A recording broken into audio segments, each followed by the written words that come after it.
Over the course of my life, I have done many things. I am the proud father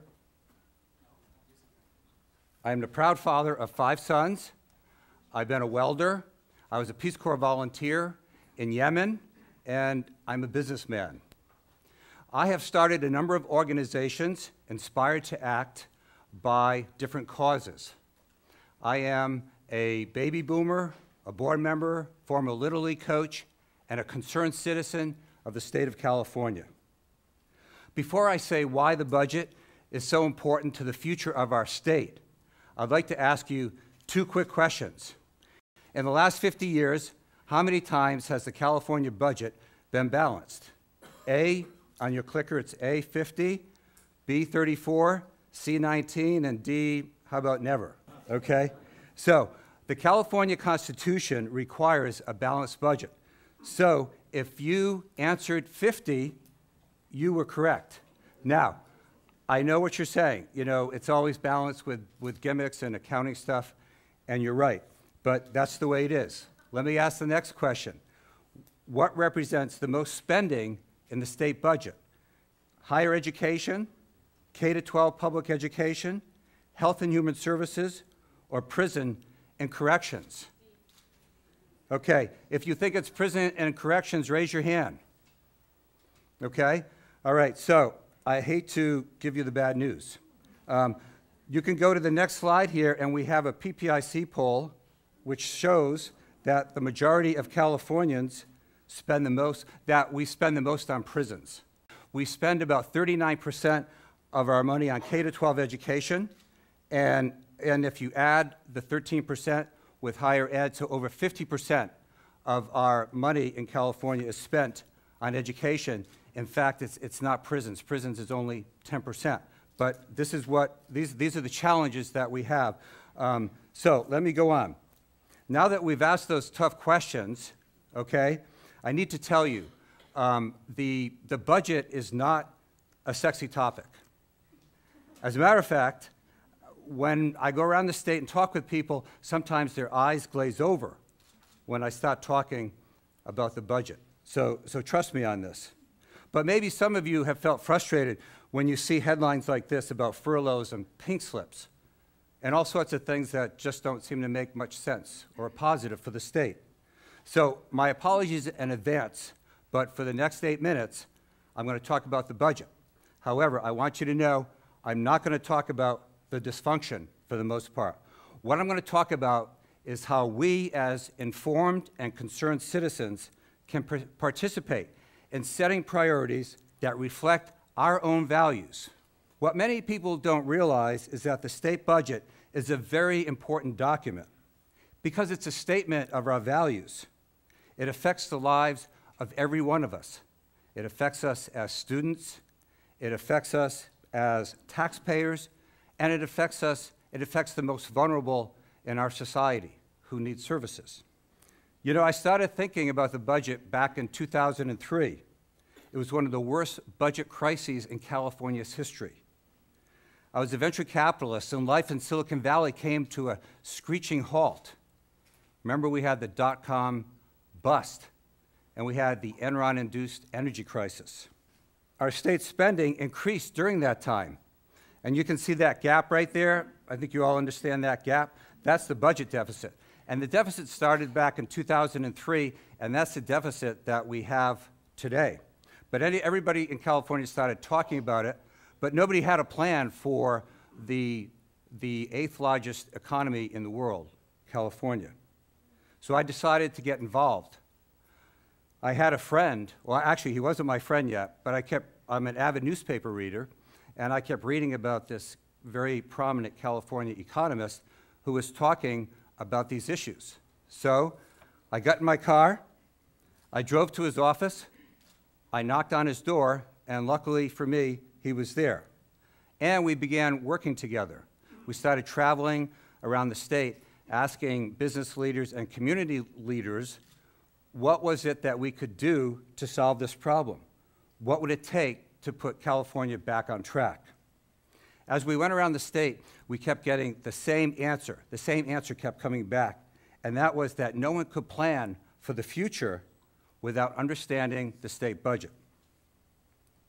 So this need to educate people and begin to plan for the future and promise a better quality of life for Californians became my call to action. And this led me to start Next 10, which is dedicated to nonpartisan work on this very, very important issue and some other issues. One of the first plan of actions was to create an interactive online simulation game that we call the California Budget Challenge. This is one of the pages from the realignment that Governor Brown is talking about. This puts the user in control to make tough choices.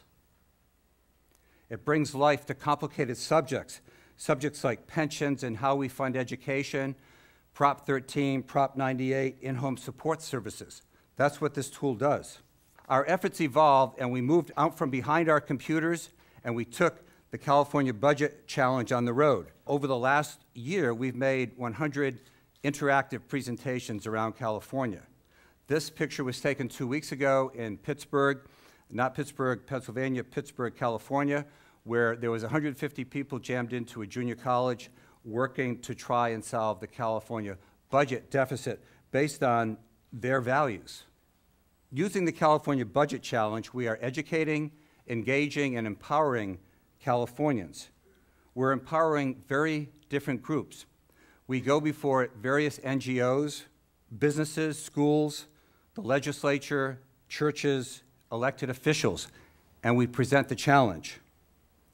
Now, many of these groups have similar ideas, but also many have different ideas about what they value most and what their vision is for the state of California.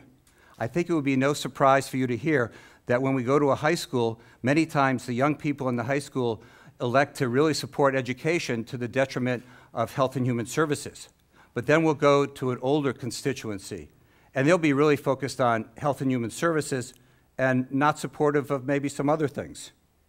So, but as people listen and learn in these groups, they start to get different perspectives. They start to hear what other people think, and that's the beginning of a really important movement.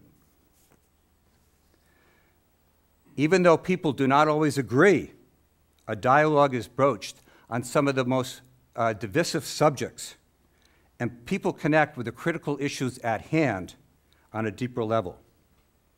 They begin discussing their own personal viewpoints, and sometimes it takes courage to do that.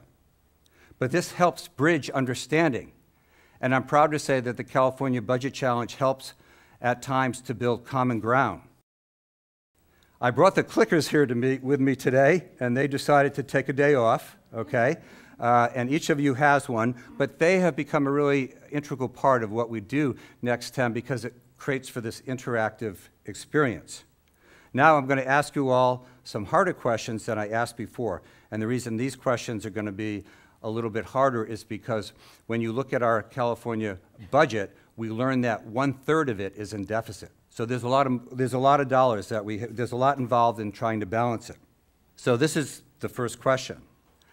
How would you prefer to deal with the state's budget gap? Would you do spending cuts, tax increases, spending cuts and tax increases, or borrow and run a deficit?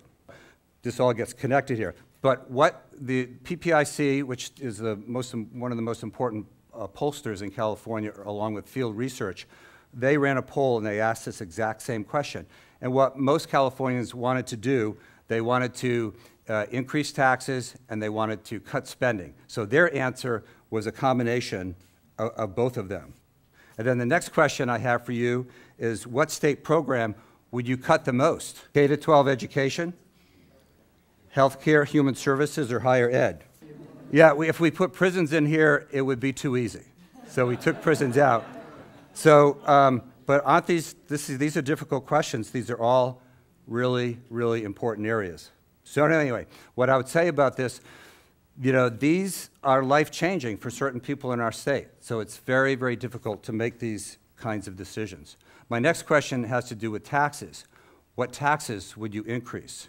Would you increase income tax, sales tax, car tax, or alcohol tax? Anybody for alcohol? Okay, anybody for income tax? Okay, anybody for sales tax? Anybody for the car tax, the VLF? Okay, so my very simple evaluation here is that most of you would support the alcohol tax, and then the other one you cut is the car tax. Not a lot of excitement about the sales tax or the income tax. Okay, so, and that sometimes matches different groups that we go with. But remember, we're coming out, I'd say we're out of the recession here in California. However, you know, paying more taxes for some people in California, that's difficult. These tough choices that we just talked about and the trade-offs that need to be made are part of the budget battle we are currently facing. There's a budget standoff, and it's not going to be resolved until we have compromise. And decisions about how government raises and spends money will affect generations to come. As you know, our education system, K-12, used to be one of the best in the world. And many of you know that the UC system has been an economic engine for the state. And many of you know that we need to make investments for the future in terms of infrastructure and for a clean energy future. Well, as stewards of this great state, we must work together. We must work together to resolve our most pressing problems so we can begin solving some of those other challenges that I'm talking about. There's an opportunity for change, okay? But what we need to do is harness our opportunities, focus on our priorities, and work out our differences. Next 10 is a small organization, but we feel part of a movement of people who are working and connecting to the issues using innovative, out-of-the-box methods. We feel we can build on the tradition of democracy and re-engage people in the democratic process. Our problems are big in California, but so are our opportunities. People want to be involved, they want to have their voice be heard, and they're proud of where they are. Most people are very proud of where they're from and where they live. So this great idea about California as the golden land, it has shifted a little bit with high unemployment and with these budget woes that I've discussed. But we have the power to change this by getting engaged, simply by getting engaged. State budgets will change the future for good or for bad. By being a part of the process, we can help influence the outcomes that will affect my children, your children, and our communities. That's why I founded Next 10, and I'm very encouraged that by working together, we can create the change necessary to ensure the California dream is alive for generations to come. Thank you very much.